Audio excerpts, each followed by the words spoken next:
The valedictorian is the member of the graduating class who, in the opinion of the faculty, has maintained a record of good character and citizenship and has the highest academic achievement during the junior and senior years. Our valedictorian this year also received the class of 1921 Scholastic Trophy for the highest achievement in scholarship during the senior year. His teachers call him a dream student, but perhaps that's a given.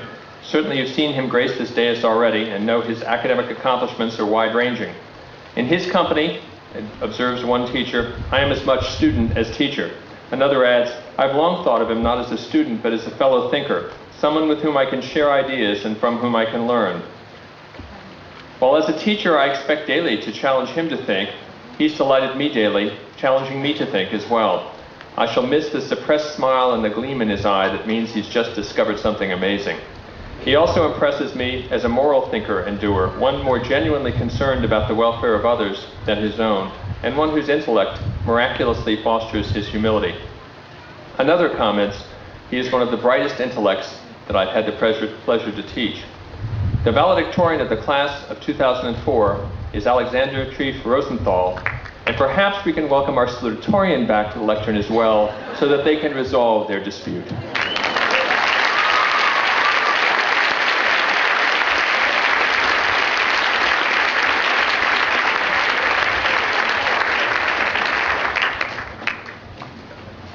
Yeah, Amy, I've been thinking about it over the course of the ceremony and everything, and I'm sorry for interrupting your speech before. Well, I'm sorry too. I'm sorry that I'm right and you're wrong. Okay, you know what? Maybe you do have a point. Maybe Hackley has been teaching us to give a damn all this time. But that is by no means enough to get us through life.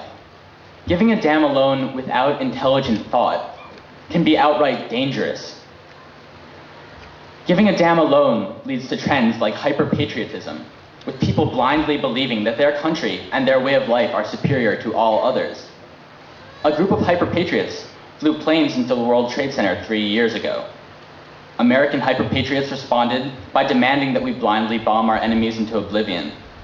And still now there seems to be a widespread assumption that America is better than the rest of the world and therefore separate from it, while in reality we are a part of a global community. It is a great thing to love America, to give a damn about America, but without at the same time making a conscious effort to understand other people and to understand why some people hate us, we hurt ourselves and the rest of the world. Lack of understanding has led to atrocities such as soldiers torturing their prisoners, as in Abu Ghraib, or torching villages, as in Vietnam. Giving a damn is great, but without thought we run the risk of giving a damn about things that will lead to war, death, and destruction. William Butler Yeats describes the attitudes of people at the end of the world in his poem, The Second Coming, from 1921, by saying, "The best lack all conviction, while the worst are full of passionate intensity." The worst are those who passionately but blindly give a damn. Their care without thought leads to the kind of occurrences Yeats characterizes as things falling apart and the blood-dimmed tide being loosed and anarchy being loosed upon the world.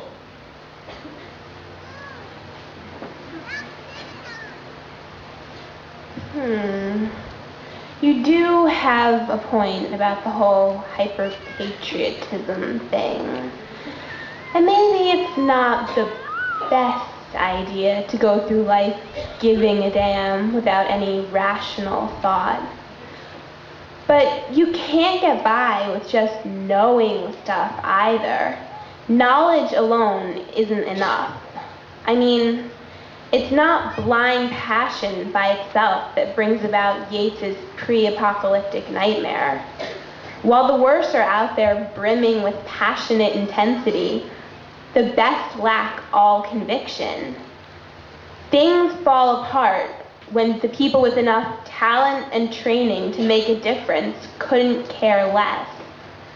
Why do you think people get so riled up about voting? Even MTV started airing their Rock the Vote commercials before the rest of the country was sure who the candidates were. Corporations and individuals usually unaffiliated with politics spend an awful lot of time and money encouraging the general public to vote. And it's a good thing they do. Think about what would happen in November if all the people with insight and ideas decided it wasn't worth their while to vote because they didn't care who their president was, so long as he left well enough alone and didn't go interfering in their day-to-day lives. I mean, that's a pretty scary thought, right? You can't run a country on apathy, no matter how knowledgeable its citizens. Yes, you must be able to think and understand, at least enough to make intelligent, informed decisions. But unless you have some sort of emotional investment in the outcome, you'll be less inclined to make the effort. And then all your knowledge, all that stuff you know, will go to waste. So what now? Well, before we go on, I just want to check on one thing. Mr. Jarecki, do we still have your focus? That's a good sign. All right, so just knowing stuff isn't enough, and just giving a damn isn't enough. So we have to have both, and I can see why. It's so important to apply both passion and understanding to our lives because moral ambiguities, ranging from major political issues such as abortion and gay marriage, to more local issues such as whether or not to turn in a peer who cheats on a test, or even whether or not to abide by the dress code, are everyday parts of our lives. All of these examples pit one moral system against another. And the easy thing to do is to decide that one answer is right and the other is wrong, or separate it into good versus evil. As great as the Lord of the Rings movies are, they choose to break war into strictly good versus evil, where the humans, hobbits, dwarves, and elves are good and the orcs are evil. In reality, war is never so simple, because enemy soldiers are not inherently evil people. The difficult but necessary thing to do is to preserve the ambiguity, to come to a conclusion by applying both thought and passion, but then to make a conscious effort to understand why other people believe another side is right, and to maintain flexibility in our beliefs. Once we make the judgment that one decision is good and the other evil, we are dooming ourselves to being unable to change our minds. One of the glorious triumphs of preserving moral ambiguity is the American government. The Founding Fathers spent years grappling with issues such as states' rights versus federal rights, freedom of speech versus national security, and industry versus government. They drafted the Constitution, which has blessed America with a stable government for the last 200 years because it allows change. And the proof of their success is that we are still grappling with the same issues today.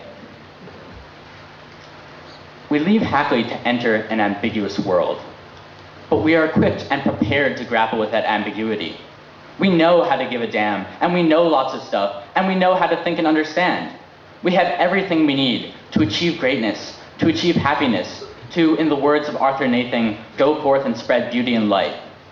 I wish you all beauty, light, happiness, greatness, and the joy of grappling with ambiguity. Thank you.